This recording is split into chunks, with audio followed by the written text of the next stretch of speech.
నల్గొండ జిల్లా మిర్యాలగూడ మండలం గూడూరు గ్రామ పంచాయతీ పరిధిలో ఉన్నాం. ఇక్కడ 2వ వార్డు నుంచి బీఆర్ఎస్ పార్టీ నుంచి గెలుపొంది ఉప సర్పంచ్గా ఎన్నికై ఇక్కడ గూడూరు గ్రామ పంచాయతీలో ఎలాంటి అభివృద్ధి సంక్షేమం మరి ఎట్లా కొనసాగుతుందో, అదేవిధంగా ఉప సర్పంచులకు గౌరవ వేతనంతో పాటు ప్రోటోకాల్ వీళ్ళకి ఎలా లభిస్తుందో వారి మాటల్లోనే అడిగి తెలుసు. నమస్కారం ఉప సర్పంచ్ గారు. నమస్కారం సార్, మీరు ఉప సర్పంచ్గా ఎన్నికైన తర్వాత ఈ గ్రామంలో ఎలాంటి అభివృద్ధి సంక్షేమం జరుగుతుంది? పాలక మండలి పనితీరు ఏ విధంగా ఉందంటారు?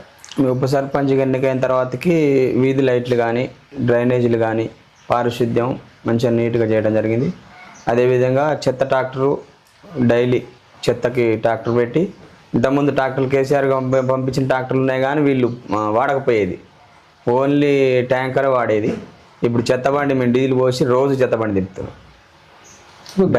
గ్రామంలో ప్రధానంగా మౌలిక సదుపాయాలు, రోడ్లు, డ్రైనేజీ కావచ్చు, వీధి లైట్లు కావచ్చు, పారిశుద్ధ్య పనులు ఎట్లా కొనసాగుతున్నాయి? అంటే ఇక డ్రైనేజీలు కానీ, వీధి లైట్లు కానీ ఇప్పుడు ఇక సర్పంచ్ గారు నేను కలిసి దాటిని మేము చేయడం జరుగుతుంది. అదేవిధంగా మా వార్డు సభ్యుల సహకారంతో ఇక రాష్ట్ర ఫండ్స్ అయితే లేవు, కేంద్రం నుంచి వచ్చిన ఫండ్స్ తోటే ఇప్పుడు వాటిని కొనసాగించడం జరుగుతుంది.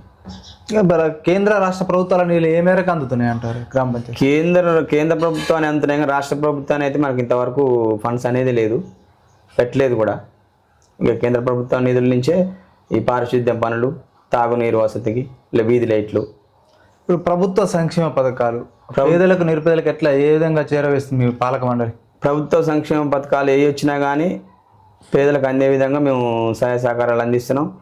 ఇందిరమ్మ ఇండ్లు వచ్చినా పేదలు ఉన్న వాళ్ళకి, అర్హులు ఉన్న వాళ్ళకి, గుడ్స్ ఉన్న వాళ్ళకే ఇప్పించడం జరిగింది. అదేవిధంగా మేము దాన్ని కొనసాగిస్తున్నాం. ఇప్పుడు మీరు అంటే ప్రతిపక్షంలో నుంచి గెలిచిర్రు, ఇప్పుడు ఉప సర్పంచ్గా విధులు నిర్వహిస్తున్నారు. మరి మీకు నిధుల విషయంలో కావచ్చు, అభివృద్ధి విషయంలో మీకు ప్రభుత్వం నుంచి ఎలాంటి సహకారం లభిస్తుంది? ఇక మాకు నిధుల విషయంలో అయితే ప్రభుత్వం పూర్తి సహకారం లేదు. నిధులైతే రాష్ట్ర ప్రభుత్వ నిధులైతే ఇంతవరకు మాకు గ్రామ పంచాయతీకి బడ్జెటే లేదు. కేంద్ర ప్రభుత్వ నిధుల నుంచే కొనసాగిస్తున్నాం. ఇక నిధుల విషయానికి వస్తే ప్రభుత్వం అయితే ఎక్కువ స్పందన లేదు. మీకు ఉప సర్పంచులకు చెక్ పవర్ విషయంలో మీకు ఉప సర్పంచులకు చెక్ పవర్ విషయంలో మా ఉప సర్పంచుల ఫోరం రాష్ట్ర అధ్యక్షులు మన బొట్ల కార్తీక్ గారి ఆదేశాల మేరకు మేము కలెక్టర్ గారికి వినతి పత్రం అందించడం జరిగింది. ఉప సర్పంచ్ చెక్ పవర్ రద్దు కాకుండా మాకు మా ఆత్మాభిమానాన్ని కించపరిచే విధంగా మీరు చేయొద్దని ప్రభుత్వాన్ని విన్నపం చేయడం జరిగింది. తదుపరి మా డిమాండ్స్ ఏంటంటే అదొకటి, చెక్ పవర్ రద్దు కాకుండా ఒకటి, వార్డు ఉప సర్పంచులకు 5,000, వార్డు సభ్యులకు 3,000 గౌరవ వేతనం కోరినాం. అదేవిధంగా ఇంకొకటి ఏంటంటే మాకు అభివృద్ధి పనులు చేసిన వాటికి ప్రతి దానికి శిలాఫలకం మీద ఉప సర్పంచ్ది, వార్డు సభ్యులది పేర్లు ఉండాలని కోరడం జరిగింది. అది ఇంకోటి కాకుండా మూడోది, మాకు ఏ విధమైన అభివృద్ధి పనులు జరిగినా కానీ తీర్మానాలు చేసే దాంట్లో ఉప సర్పంచ్ సంతకాలు ఉండాలని ఈ 3 డిమాండ్స్ మేము కోరడం జరిగింది. మీకు ప్రోటోకాల్ ఎట్లా వర్తిస్తుందా? మరి మీ ప్రోటోకాల్ ప్రకారం మీకు మీకు గ్రామ పంచాయతీలో మీరు సపరేట్ ఛాంబర్ ఏర్పాటు చేశారా? అంటే గ్రామ పంచాయతీ సపరేట్ ఛాంబర్ ఉంది, మనకి చైర్ ఏర్పాటు చేసిర్రు, మన గౌరవంగా ఉంది ఇప్పటి వరకు. అదేవిధంగా కొనసాగాలని, మా ఆత్మగౌరవాన్ని దెబ్బతీయకుండా అదేవిధంగా కొనసాగాలని మేము ప్రభుత్వాన్ని వేడుకోవడం జరిగింది. ప్రధానంగా ఈ గూడూరు గ్రామ పంచాయతీ పరిధిలో ఉన్న ప్రజా సమస్యలు కావచ్చు, అభివృద్ధి పనుల విషయంలో ప్రజల నుంచి ఎట్లాంటి ఫిర్యాదులు వస్తున్నాయి? ఆ పరిష్కారానికి మీ పాలక మండలి ఎట్లా ముందుకెళ్తుంది, ఎట్లా పరిష్కరిస్తుంది అంటారు? ప్రజా సమస్యల మీద మేము గెలిచిందే ప్రజా సమస్యలు తీర్చడానికి, దాని మీదనే పోరాటం చేస్తున్నాం. మాకేదో ఆశించి మేము రాలేదు, మేము సంపాదించుకోవాలి, మాకేదో జీతం వస్తుందని మేము రాలేదు. ప్రజా సమస్యల కోసం వచ్చినాం, ప్రజా సమస్యలు లేకుండా తీర్పుతున్నాం. ఏ గ్రామ సభ పెట్టినా కానీ మేము బహిరంగంగా పెడతాం, డక్కు సాటింపు వేసి. మాకు అలాంటి అభ్యంతరం ఏం లేదు. గ్రామ ప్రజలతో కూడా మాకు సమస్యలు కూడా ఏం లేవు, అన్ని తీర్చి మంచిగా ఉంది. గ్రామంలో ప్రధానంగా ఈ మహిళా భద్రత కోసం కావచ్చు, మహిళా సంఘాల బలోపేతానికి ఎలాంటి చర్యలు చేపడుతుంది మీ గ్రామ పంచాయతీ? మహిళా భద్రత కోసం ప్రతి సెంటర్లలో సీసీ కెమెరాలు ఏర్పాటు చేయడం జరిగింది. ఇప్పుడు మాది ఎస్ఐ గారు మన లక్ష్మణ్ గారు, ఆయన సహకారంతో సెంటర్లో సీసీ కెమెరాలు ఏర్పాటు చేయడం జరిగింది గూడూరులో. మహిళా భద్రత కోసం ఇప్పటివరకు అయితే అలాంటి ఏం లేవు మన గూడూరులో. ఇక ప్రధానంగా యువత పెడదారి పడుతుంది, గంజాయి మత్తు పదార్థాలకు బానిస అవుతుంది. యువత పెడదారి పడుతుందంటే గంజాయి ప్రభావం అయితే మన గూడూరులో లేదు. కాకపోతే ఇప్పుడు మెయిన్ ప్రధానం ఏంటంటే బెల్ట్ షాపులు ఒకటి తొలగియాలకు ఊర్ల నుంచి అని మేము ఒకటి అది తయారు చేసినాం. అది దాని గురించి ఇప్పుడు ముందుకు పోవాలని అనుకుంటున్నాం. మేము మొన్ననే దాన్ని తీసుకోవాలనుకున్నాం. అంటే వీధి వీధికి ఒక బెల్ట్ షాప్ ఉంది. వాటిని అరికడితే కొంచెం వైన్స్ దగ్గర పోవాలంటే బండో ఏదో ఉండాలి. ఇక ఆడి దాకా ఏం వెళ్తాంలే అని కొంచెమన్నా తగ్గుతారేమో అని దాని ఆలోచనతో మేము ఊళ్ళో ఉన్న బెల్ట్ షాపులు బంద్ చేయాలని మేము ఒక తీర్మానం చేయడం జరిగింది. దాన్ని కూడా ముందులో దాన్ని చేయాలని మేము దాన్ని అనుకున్నాం. ప్రధానంగా మహిళలు కూడా మా దృష్టి తీసుకొచ్చారు. ఈ మీ గ్రామ పంచాయతీ గ్రామ సభలలో అది ఏదైతే ఇప్పుడు బెల్ట్ షాపుల నియంత్రణ కోసం మీరు చర్యలు చేపట్టాలనేది ఆ తీర్మానం ప్రవేశపెట్టి తీర్మానం ప్రవేశపెట్టిన తర్వాత నోటీసులు ఇచ్చి చర్యలు తీసుకునే అవకాశం ఉందంటారా బెల్ట్ షాపులపై? బెల్ట్ షాపులు ఇప్పుడు మేము సర్పంచ్ గారు కానీ ఉప సర్పంచ్గా వార్డు సభ్యులు మేము మా పాలక వర్గం వరకు దాన్ని మేము తీసుకుంటే అది అవుతుంది. మన గ్రామంలో మీ ప్రథమ పౌరులు చేయబట్టి వాళ్ళు మేము చెప్పింది వినాలి. బెల్ట్ షాపులు అనేది రద్దు చేయొచ్చు. అది ఎక్కడికో అధికారం కూడా ఉంది. అది ఎక్కడికో పోవాల్సిన పని లేదు. అది మేమే చేస్తాం. చేయాలని కూడా మాకు కొంతమంది ఆడవాళ్ళు చాలా మంది వచ్చి మన గ్రామ సభ మహిళలు డిమాండ్ చేసిరు. వాళ్ళ డిమాండ్ మేరకు కూడా మాకు కూడా ఆలోచన వచ్చింది. యువత ఖరాబ్ అయిపోతుంది. సెంటర్కి ఒకటి ఉంది. ఆ సెంటర్లో ఏం చేస్తున్నారంటే ఒక 20 మంది 30 మంది గుమ్ము కూడి ఇంకా పనికి వెళ్ళట్లే. వాళ్ళు ఎనీ టైం అక్కడే ఉంటారు. అందులో బెల్ట్ షాప్లో ఏం చేస్తున్నారంటే టైం టు టైంది పెట్టట్లే. వాళ్ళు నైటు 12 గంటల దాకా ఉంచుతారు. ఆడనే వైన్స్ 10ంటికి బంద్ అయింది. ఇక్కడ 12, 1 దాకా దొరుకుతుంది. బయట నుంచి కూడా వైన్స్ బంద్ కాగానే రిటర్న్ ఈడికి వస్తారు మందుకి. ఇక్కడే దొరుకుద్దని 24 గంటలు చేసిండి. మళ్ళీ అదొకటి 12, 1 దాకా ఉంచుతారు. మళ్ళీ తెల్లారుజామున 3:30, 4ంటికే తీస్తారు. దానివల్ల యువత ఖరాబ్ అయిపోతుంది. ఎనీ టైము 24 అవర్స్ దొరుకుతుంది అన్నట్టు. వాళ్ళు డోర్ కొడితే ఏ టైం అని లేచి. ఇక ప్రమాదాలు కూడా విపరీతంగా జరుగుతున్నాయి. హైవే కదా. యువత కూడా హెల్మెట్ పై మీరు ఎలాంటి అవగాహన కల్పిస్తుంది మీ పాలక మండలి, మీ గ్రామ పంచాయతీ? హెల్మెట్ ధరించాలి. మొన్న కూడా రీసెంట్గా ఒక యాక్సిడెంట్ అయింది మన గూడూరులో. టర్నింగ్లో అయింది అది. ఆ రోజు ఎస్ఐ గారు వచ్చిండు. హెల్మెట్ ధరించాలి, రోడ్డు భద్రత గురించి మాకు చెప్పిండు. అందరికీ ఆ హెల్మెట్ గురించి అవగాహన సదస్సు కూడా పెట్టడం జరిగింది. సెంటర్లో పెట్టేసినాం. అదొకటి సీసీ కెమెరాలు అయింది. ఇక హెల్మెట్ ధరించాలని చెప్పి రోడ్డు భద్రతలు చెప్పిర్రు. మేము దాన్ని ప్రజలకు కూడా అవగాహన కల్పించడం జరిగింది. ఇక్కడ మీ గ్రామ పంచాయతీ లెవెల్లో ఓపెన్ జిమ్ ఏమైనా ఏర్పాటు చేసే అవకాశం ఉందా? అలాగే చదువుకున్న యువతకు లైబ్రరీ సౌకర్యం ఏమైనా కల్పిస్తారా? ఓపెన్ జిమ్ ఏర్పాటు చేయాలని నాకు గెలిచిన 2 నెలలకే ఆ థాట్ వచ్చింది. కానీ ప్రభుత్వ సహకారం లేదుగా మనకి. ఇప్పుడు దాతలు ఉంటే పెట్టగలుగుతాం. వాళ్ళ అధికార పార్టీ అయిపోయింది. ఇప్పుడు మేము ప్రతిపక్షంగా ఉన్నాం కాబట్టి ఇప్పుడు మేము అడిగితే వాళ్ళు ఇచ్చే పొజిషన్ లేదు. ఇప్పుడు ఎమ్మెల్యే ఉండు, మేము అడిగి తీయడు. ఇప్పుడు మాకు ఓపెన్ జిమ్ పెట్టాలి. పిల్లల్ని ఇప్పుడు అటు మందుకు పోకుండా ఈ లైబ్రరీ ఒకటి, ఓపెన్ జిమ్ ఒకటి ఈ అలవాటు చేయాలని నాకు గెలిచిన 2 నెలలకి వచ్చింది ఆ తాట. కానీ వాళ్ళ పైన చూస్తే అధికారికంగా వాళ్ళు ఉన్నారు. మన గ్రామానికి ఇచ్చే పొజిషన్ లేదు. దాతల సహకారంతో ఒక 5 ఏళ్ల పీరియడ్లో మీరు చేసే అవకాశం ఉంది. 5 ఏళ్ల పీరియడ్లో మేము చేస్తాం. అదొకటి ఇక్కడ కమ్యూనిటీ హాల్ భవనం ఒకటి నిర్మాణం చేసేది ఉంది. దానికి కూడా దాతలు పూర్తిగా సహకరిస్తే గవర్నమెంట్ పరంగా లేదు కానీ మాకు ఎవరైనా దాతల ద్వారాగానే చేసి ఇక్కడ కమ్యూనిటీ హాల్ ఒకటి, లైబ్రరీ ఒకటి ఏర్పాటు చేయాలని మేము దాన్ని అనుకున్నాం. ఒక 5 గుంటల ప్లేస్ ఉంది ఖాళీ మంది గ్రామ కంటాంది. దాన్ని ఇక వేరే వాళ్ళకి అటు ఇటు లేని వాళ్ళకి ఇండ్లకి ఇద్దామనంటే అది వద్దు. మన దాంట్లో కమ్యూనిటీ హాలు అంటే మినీ ఫంక్షన్ హాల్ టైప్. ఎవరైనా పేదోళ్ళు మరి ఇక లేని వాళ్ళు ఉంటే ఇంట్లో స్థలం లేకపోతే ఒక 10 మంది వచ్చినప్పుడు సోర్స్ లేకపోతే అక్కడ పెట్టుకొని చేసుకుంటట్టు అదొకటి, లైబ్రరీ ఒకటి అందులో ఏర్పాటు చేయాలని మేము అనుకున్నాం. అది ఇక్కడ ఈ గ్రామ అభివృద్ధి విషయంలో కావచ్చు, ప్రజా సమస్యల పరిష్కారం విషయంలో కావచ్చు, భూ సమస్యలు కూడా చాలా ఉన్నాయి అంటున్నారు. గతంలో ధరణి పోవటం వల్ల ఇబ్బంది పడి ఇప్పుడు భూభార చట్టం ద్వారా సమస్య పరిష్కారానికి అది ఎమ్మెల్యే గారి సహకారం ఏ విధంగా ఉంది, ఎలాంటి ప్రోత్సాహం కల్పిస్తున్నారు? భూభారతి చట్టం దాని విషయానికి వస్తే ఎమ్మెల్యే గారు గూడూరులో ఇంతవరకు అడుగుపెట్టలే. అది దేనికనేది ఇక అది ఆయన అంతరాత్మక తెలిసి ఉండాలి, మనకైతే తెలియదు. గూడూరు విషయానికి వాళ్ళు ఇంతవరకు అడుగుపెట్టలే. పైలట్ ప్రాజెక్టుగా ఇప్పుడు భూ సర్వేకి కిష్టాపురం చిన్న గ్రామం, అది మా గ్రామ పంచాయతీల నుంచి డివైడ్ అయిపోయిన గ్రామం. అది పైలట్ ప్రాజెక్టుగా మేజర్ గ్రామ పంచాయతీ గూడూరుని తీసుకుంటే అందుబాటులో ఉంది టౌన్కి.